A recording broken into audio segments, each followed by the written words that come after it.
I'm back, guys. Sorry I've been absent. I'm back now, despite being in prison. Obviously, I'm still there, but little did the world know, I cloned myself so that my perfect genes would live on, even if the world decided to end my existence. Today, I'm going to be reading popular posts from the subreddit IncelTear. Disclaimer. Some of you might find these disturbing. Fucking stupid bitches.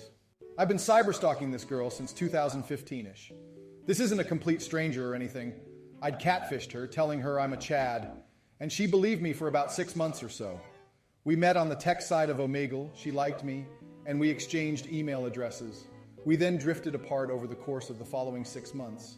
Back then, I used to get so mad if she didn't respond to my emails quickly. I'd have her Facebook page open in another tab, and I'd be waiting to see if she updated her profile picture or added anyone new. I know for sure that there were at least a couple of times when she was just ignoring me for a day or two for whatever reason. She said I was her best friend and that she had a crush on me, and yet she still ignored me. Fuck her, am I right? Of course, now we never talk. I don't even know if she still remembers me or not. Even if she does, she'd probably be shocked at how much I knew about her. I know her parents' names, her brother's name, her aunt's name, her cousin's names. I know about every boyfriend she's had for the last 7 years. I know what high school she graduated from and what college she went to. Every once in a while, I jacket to the thought of her, humiliated again. I work in a health clinic doing exams on people. Today, I was going to ask a receptionist if there was some exam for me to do as she was talking with the other foids. I touched her in the shoulder to catch her attention. She looked at me with disgust and said, "Stop touching me," in front of everyone, the other foids and patients. I felt totally humiliated. A simple, innocent, and unconscious touch to ask something is seen as an insult.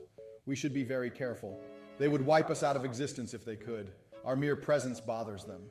I wish university had free prostitutes for the use of students. It's not fair. So many sexy girls. But can't fuck any. It should be considered torture to have so many sexy girls in short proximity and not being able to fuck a single one. To fix this sexual frustration, university should hire prostitutes from within. Like, think about it this way. The girl will get money from sex work and the student's well-being will be better. All students have to pay a well-being fee or some crap like that. But I don't give a fuck about doing anything in uni apart from getting my diploma and fucking girls. With the well-being money, the uni should hire prostitutes from within. Like offer girls out of high school a scholarship and a lower entry requirement in exchange for sex work. Or better, offer girls from poor country money and tuition in exchange for sex work. The students will get the exotic girls and the girl will get education. Or even offer girls from richer Asian country money and tuition in exchange for sex work. Fair for everyone. I wish uni had free sex worker instead of other useless benefits like sports or crap like that. My attractive female relative wouldn't talk to me when I was 13. I actually don't remember how she was related to me. All I remember is she was attractive, and during one of the ceremonies she had to touch me and hand me something. Outside of that, she wouldn't say a word to me. Like if I tried talking to her about something, she wouldn't respond to me at all.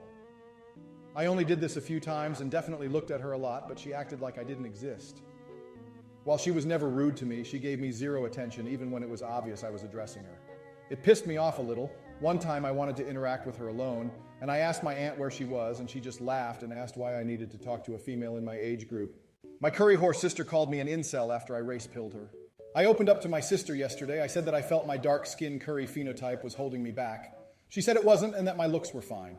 I argued with her that dark-skinned curries are at the bottom of the barrel appearance-wise, and that more European-looking men are almost always more successful in dating.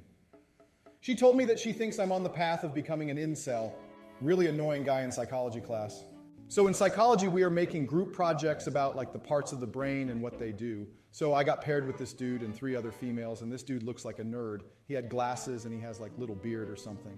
Anyway, we are doing the group project, and this piece of shit makes the girls laugh like 3 times, even though he is obviously a big nerd and he plays Overwatch 2 on his free time. And the females aren't like low tier 4 out of 10 stuff. These girls are like 7 to 9 out of 10. Also, this dude talks to them like he can interact with females and acts like he likes cute stuff like kitties, and suggested on adding them to the project, which is obviously a dumbass fucking idea. But well, I was paired with average dumbass females, so they added fucking kitties to a fucking psychology group project. Man, fuck that guy. He probably jerks off to the thought of talking to them at home. I wish I could too. The 19th Amendment was humanity's greatest mistake. First of all, this was definitely curated by Jewish elites, because no women even wanted to vote at the time. Second, women do not make rational decisions, and have been the first ones to push immigration, faggotry, tranny shit, and hyperfeminism. They made society hate men, and they pushed degeneracy to make men weaker.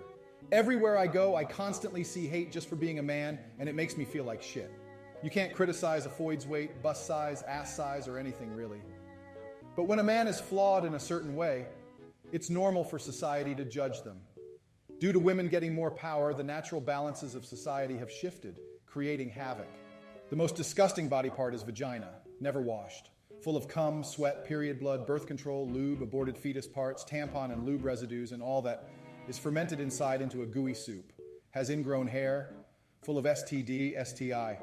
When female periods sink, the smell grows exponentially, has ugly beef flaps like rotten hamburger, has leftover cum from dog pill and hence peanut butter. It's really cruel of nature to make such a disgusting organ and force men to feel attracted to it. Why are all girls such teases? I've had a crush on my friend Kristen since we were 9, so almost 20 years. I've always been there for her, but she refuses to have sex with me. She's told me that she doesn't see me that way and only loves me as a friend. Like a girl can only love a guy only as a friend. She has always made me so horny. I admit I took her panties out of her hamper a few times, but I haven't done it again since last year. Not cool, I guess, but the smell and taste got me so hard. Last week I told her again how much I love her and that I think about her all the time when I jerk off. She freaked. I put my hands on her waist and went to kiss her, and she fucking kneed me in the nuts. I was lying there and she kicked me again twice. She told me she never wanted to see me or talk to me again. Like, what the fuck was the big deal? Why was she not flattered when I told her I'd jerk off thinking about her? I texted her to see why she was such a bitch, and she told me if I really cared about her, I should cut off my dick. What should I do? How can I get her to love me? Why do Foyds believe anything they say matters? Anytime I see a Foyd having an argument with someone or discussing a topic with some, I always wonder how she thinks anyone will take her serious. You're physically inferior. You're also inferior when it comes to intelligence, so why should I, as a man, have to listen to anything coming from such a pathetic and inferior source? Listening to a Foyd is like listening to some 10-year-old brat. Nothing of value will ever come out of a Foyd's mouth. The only value her mouth has is for sucking dick. Remember, you don't have to listen to what a Foyd says. It's not like she could threaten you with violence like a man could. The word woman isn't appealing. I was just thinking, but the word woman does nothing for me. When I think of woman, I think of my mother and females who are older than me. The word girl is much more appealing. And it's true, right? All of us want a cute girlfriend, not a sexy woman friend. Normies especially, despite being obsessed with calling everything pedo, use this terminology. Even Foyds want boyfriends, not man friends. Furthermore, the word wife seems so inert and boring to me. Maybe if I ever met a Foyd that was worth marrying, I would change my mind. But for me, the word girl is the most appealing. It makes me think of vigor, giggling, innocence mixed with sexual exploration. The fact is that everyone fetishizes youth because youth is worth fetishizing. Youth is fertility, youth is energy, youth is growth. The only difference between normies and me is that normies have cognitive dissonance. Or maybe I am just hung up on things because of a lost youth, delayed adolescence, lack of young or any romance, and the quarter life crisis that I am going through right now. Maybe normies and people who had sex and love young just don't think like this because they achieved the milestone in the right time frame and developed at a normal rate. Hope for manlets. An entire generation of women has been indoctrinated to be as cruel as possible to a group of people who haven't done anything wrong but possess certain genetics. They act sadistic to short men when short men are disadvantaged by the system, while praising tall men who are advantaged by the system. For example, tall men are paid more, have less of a chance of suicide, and are more respected in general for nothing other than being born more masculine than short men. Because height is considered a masculine feature. It's staunch conformity, and they're just enforcing beauty standards and standards of masculinity and gender roles. They criticize short men for not being the masculine ideal while claiming to be feminists. What bullshit. This is literally the same old patriarchy they claim to be against. They've been indoctrinated by algorithms and by hateful influencers. Yeah, they've been influenced, all right. This is sick. We have to move towards allowing short men to be comfortable in themselves.